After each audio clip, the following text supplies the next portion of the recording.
Okay, here's today's lesson about playing all sorts of 7 chords. We're going to stay in the key of C just to keep it simple for you.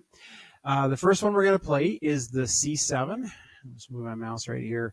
So there's the shorthand name, C7. What that really means is C dominant 7, but we don't write that all out. We just write C7 because it's shorter and we know what it means. I'll tell you about the rules that kind of help you to decipher the different kinds of C7 chords there is. But this one, we're going to use the thumb, second finger, third finger, and for me, I like to use the fourth finger to play that one. The pinky just can't quite reach, and the pinky and the ring finger feel crowded, so I do it that way. If your hand can play that with the pinky on the black note, that's fine. Whatever feels more comfortable to you. So there we go, a C dominant 7. If you have very small hands and you're like younger than 10 years old or whatever, you could do it like this. You could play those 3 and then play a lower C in the other hand, or even that one using your left hand on that C right there, whatever is comfortable for you. Okay, and the same will apply to all the other ones that I'm going to show you. If you need to go with 2 hands to hit all the notes, it's totally fine. There's no shame in that. Okay, so the C dominant 7. Really, it's known as C7, and if you're collaborating with other musicians that know their chords, you say C7, this is what they're going to play. They're not going to call it dominant. They won't spend the time on that. Dominant just has to do with some theory concepts that we'll talk about at a later date. Okay, so C7, we're going to switch to the next chord. Let's pull this down now. The next one is a C minor 7. So we were here. We're going to take this note right here and play it on the E flat instead. Okay, so listen to the difference between the C7 and the C minor 7. Again, if you want to look at this once in a while, this will show you the chord that I'm presently playing. It knows, it's smart. It can tell that by the notes that I'm holding down on the keyboard, that's the chord that we're on. Okay, so C minor 7, C7. Let's go to the next one on the list is C major 7. So we have the major triad first, and then the capital M means that we need to play this 7 as the major 7 instead of the flat 7. Now, here's where the rules come into play. You've already seen a couple of these. Let me explain. I kind of got ahead of myself.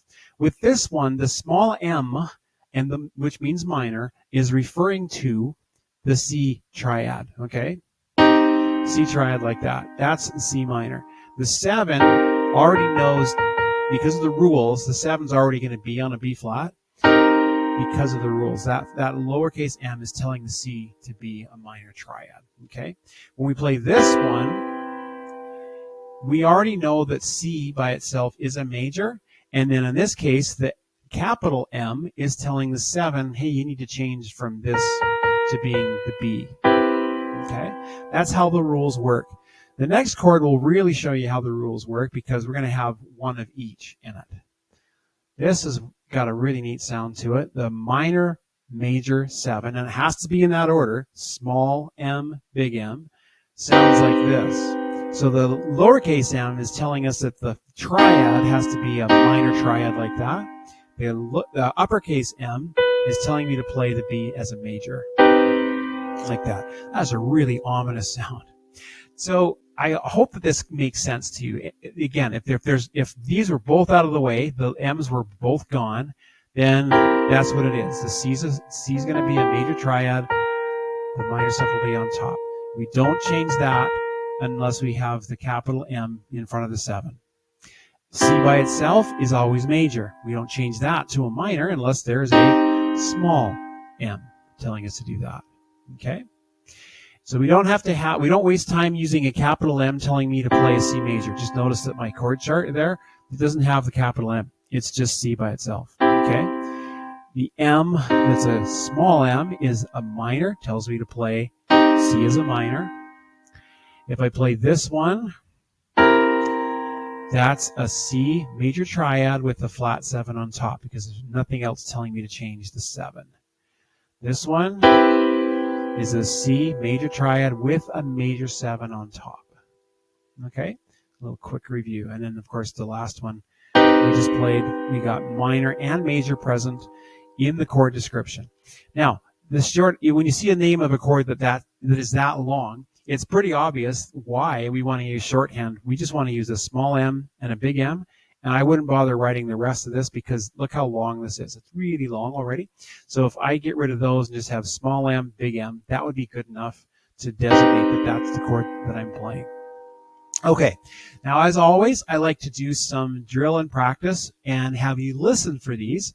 And I'll first be kind and let's make this smaller, what your choices are each time I try to drill you and practice this. Okay, so now you can see all four. There we go. Okay, so I'm going to play a chord. I'll tell you what the first one is. Then I'm going to switch to a new chord. There'll be something covers the screen so you can't see where my hands were. And then you make a guess in your mind, like, I think he went to that one. Boom. It'll tell you right away whether you got it. At first, we'll go slow. Gradually, we'll speed this up. So the first one we're going to play is the C7. Okay? That's the first one we learned, so it seems like a good place to start. Now I'm going to switch to a different one. Where did it go? Where did it go? What do you think that is? It's a C minor 7. Okay? I'm never going to try to trick you. I'm always going to go to a new one. I'm not going to play the same one over again. Okay? So we're on C minor 7. Where's it going now? What's that one? What's that one? One more time. Okay, that was the C major 7. Okay, what's this one? That one is the C7. What's this next one? That's the C minor 7. What's this one? That's the funky one, the C minor major 7. What's this one? What is that? It's a C major 7. Switching again. What's this? That's the C minor 7. What's this one? That's the C7. Now, to add a little bit of interest, I'm going to keep drilling and practicing these, but since this course is built to help you be able to be a player, I want you to try to play along as well. If you need to go back to the beginning of this video and kind of get your fingers lined up, do that again. That's totally fine. Back up and do that again. But let's try to add playing with this as well. And then you can use playing as the way to help you tell, like, oh, did I play the same chord that Cam just did? Okay, so we're going to start on the C7 again. Okay, I'm going to switch. You try to play. See if you go to the right place. That was C major 7. I'm going to switch again. That was C7. I'm going to switch again. It was C minor 7. Try to play along. C minor 7. There it is again. And I'm going to switch to another one. What's this one? C7. And gradually speed this up. What's this one? C major 7. What's this one? C minor major 7. What's this one? C minor 7. What's this one? C major 7. What's this one? C7. No other letters, just C7. What's this one? C minor 7. And the last one, C minor major 7. So there you go. I'm going to give you a quick little crash course in something really cool to do with minor 7s. Back in the late 60s, early 70s, some kind of funky harmonies started getting used in popular music more often. And what they did was they would set it up with a slash chord before. And let me show you what I'm talking about. So I'm going to take this chord right here. I'm going to play a little bit different. I'm going to change things around. Let's move this out of the way so you can see more of my keyboard for sure. Okay. And we'll also go like this, so you know what I'm talking about. I'm talking about the C minor 7. But I'm going to, instead of going here, I'm going to play it down here. I'm going to use the thumb on my left hand here. I'm going to go thumb on the right hand pointer, right hand pinky. So that's still a C minor 7 if you look in the box description that shows up, C minor 7, okay? But to lead into that, they would play a B flat chord above the C first. I'm going to hold my, let's see, let's just look right here. Don't worry about this description. This time I like this one better. This is a B flat chord over a C. And if I go from here to here, hear that kind of a funky, so many songs use that kind of a, and we could do it up here. So See, that's an F minor 7 this time. I didn't teach you that yet, but this is just for interest.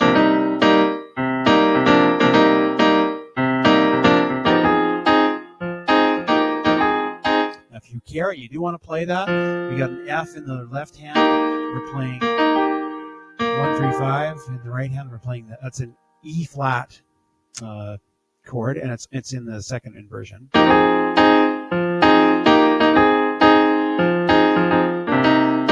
Something else that really happened that was really cool in the 70s was they started using progressions where they would go only playing minor 7 chords, no matter what the key signature said, just a whole series of them in a row, and they'd use it to change keys.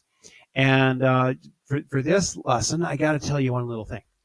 To go up a fourth and down a fifth means the same thing. Let me show you what I'm talking about. I'm going to start here. If I go up a fourth, I go up to F. If I go from C and go down a fifth, that's also getting to an F. Okay?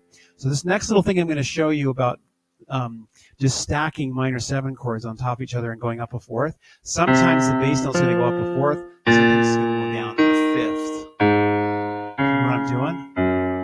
Okay, but we're going to start here. So there's our C minor 7, F minor 7, B flat minor 7, E flat minor 7, E flat minor 7, D flat minor 7, G flat minor 7, then a B minor 7, and an E minor 7, an A minor 7, a D minor 7, a G minor 7, and then we resolve back to C minor 7. Now what's really cool is we just cycled through all 12 chromatic notes, but we did it in fourths.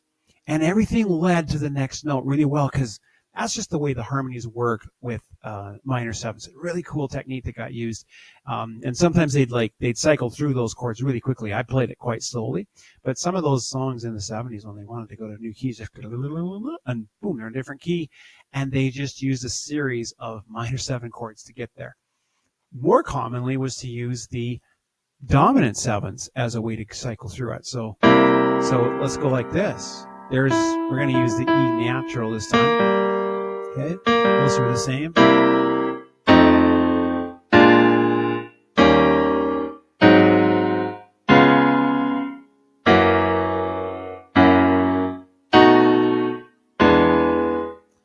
Just cycling through 7 chords in a row. That's all I did. I just cycled through 7 chords. Same kind of thing. We can stack and go up a fourth or down a fifth and cycle through all of the chromatic notes and get there. Key signature doesn't matter for a bit because we're being very, very fluid with which key we're in when we do those stacks like that.